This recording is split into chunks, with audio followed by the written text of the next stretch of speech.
So without further ado, let's bring on Connor. Awesome. Connor, thanks so much. No, thanks for the nice intro. Yeah, of course, right? Yeah. I gotta be the ultimate hype man here. I gotta get everybody looking good. So. Awesome. So we're talking connected systems and why that matters and what that is, right? Yeah, I think it's a big point of contention in higher ed right now, looking at kind of how some of these systems talk to each other and kind of the importance of it. I'm not the best at going over slides, so bear with me, everybody, but we'll as fun as we can. Awesome. All right. Thanks, Stephanie. All right. Thanks, everybody, for joining. I really appreciate you guys taking the time today out of the busy schedule. To kind of start, I know we've all been kind of feeling this shift in higher ed specifically, especially around the tech focus, right? From these kind of on-prem systems like our banners, our colleagues, Genzabars, PeopleSoft, to these standardized SaaS platforms. In the next couple of slides, we're just going to go over kind of what we think that means and kind of how to get ahead of the curve of building out some of these truly connected systems.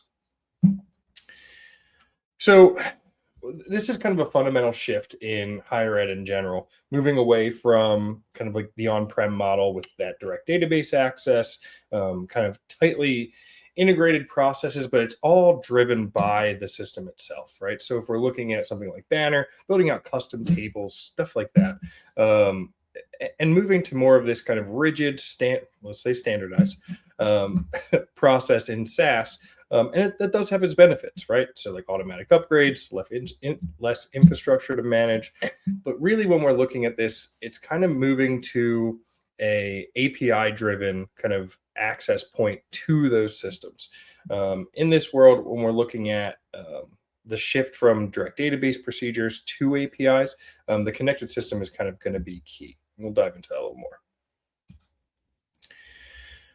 So I know this could be a little bit of a shock to everybody, but the ERP not being kind of the center of innovation, basically what we're talking about here is we're looking at this from a lens of best of breed systems, right? When we're looking at kind of overall, like a banner environment, colleague environment, what have you, these ERPs are really prohibiting these customizations anymore. So custom tables, kind of custom workflows within them, and they're kind of pushing you to one model, which is great for data standardization over the industry, but it's really pushing us to use kind of best of breed for recruiting, advising, like student success software, workflow tools, and moving this more towards a system of record style place in our institution itself. So in the new reality that is SaaS, we're looking at APIs shifting from kind of buzzwords or nice to have like technical tools to actually being the strategic infrastructure behind everything on campus. Since we can't query the database anymore, every data exchange is going to operate through APIs in somehow. So this is going to make kind of your integration architecture, any middleware you're using, or like the vendor supported business APIs. These are going to be mission critical kind of integration layers for all of these systems communicating with each other. We're talking about sending prospect data to and from kind of these SaaS environments compared to how we used to do it with those procedures. This is just highlighting a little bit more on these best of breed areas. No single vendor is going to be best of kind of breed when it comes to these ERPs. When we're looking at something as robust as Banner or Colleague, PeopleSoft, they all have their kind of niches and what they're good at, but none of them are focused solely on one thing, right? So when we're looking at tools like Slate, like Salesforce, Canvas, if we're using an LMS, these systems are solely focused on this, and that's becoming kind of the need as institutions are looking for the best system for their department. Well, that brings us to the caveat of, well, what do we do with this data, right? So when it comes to like a Slate connection or something like that, all of that is still going to have to flow to the ERP in some way. And the API infrastructure that we're kind of building out in the product and some other tools have, or the Ethos delivered stuff, all of that is going to be critical moving forward about how we kind of shape this new kind of dynamic.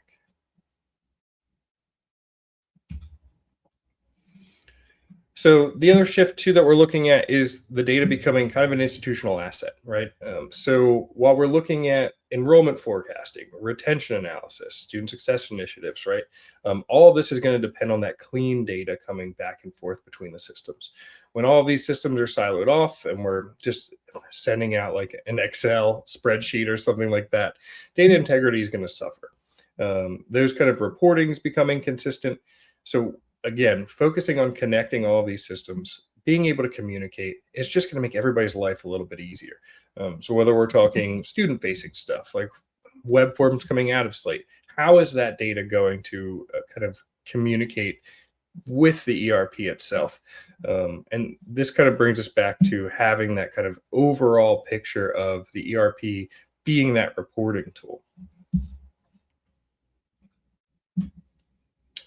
So the model's changing, right? So historically, the ERP has been the main platform for everything. Everybody has custom tables. I know every single school I've ever worked with has some type of custom process in their banner or colleague environment. That is all going to go away, right? So we're looking for more of a shift from the ERP being the main platform to really the integration layer becoming the platform. All those connected APIs, the integration services that we offer and many others offer, is really going to be more valuable than ever when we're talking about a system that just not everybody has access to, right? I know how easy it is for me to reach out to like our devs when I need something. Hey, can you get me this? That's going to kind of go away with that direct database access going away, which leads us into a model of how do we get this? And then how do we just effectively connect everything, right? So when we're looking at shaping this view, it's going to take some time, right? Everybody is very good at saying, this is how we've done it forever. And the change is definitely scary. I'm the last person at our team. Whenever we're looking at a new software to use internally, I'm like the biggest no for those changes. But this is one that it is coming, right? Everybody's kind of moving this way within the industry. And I think that as long as you take the time to plan and kind of really understand what can talk and what currently can't talk out of the box, I think that forecasting this can be very successful. So what does this mean, right? So the key question is flipped. It used to be like, how do we get this done in our banner environment? How do we get this done in our GensBar environment, whatever system that you're using? Now that question's kind of shifting to how can we connect these systems? I think that the investment into data governance and kind of real-time integration, those connected ecosystems are going to be able to outperform kind of what we used to do long term. I know it's going to be a rocky road, at least in the beginning.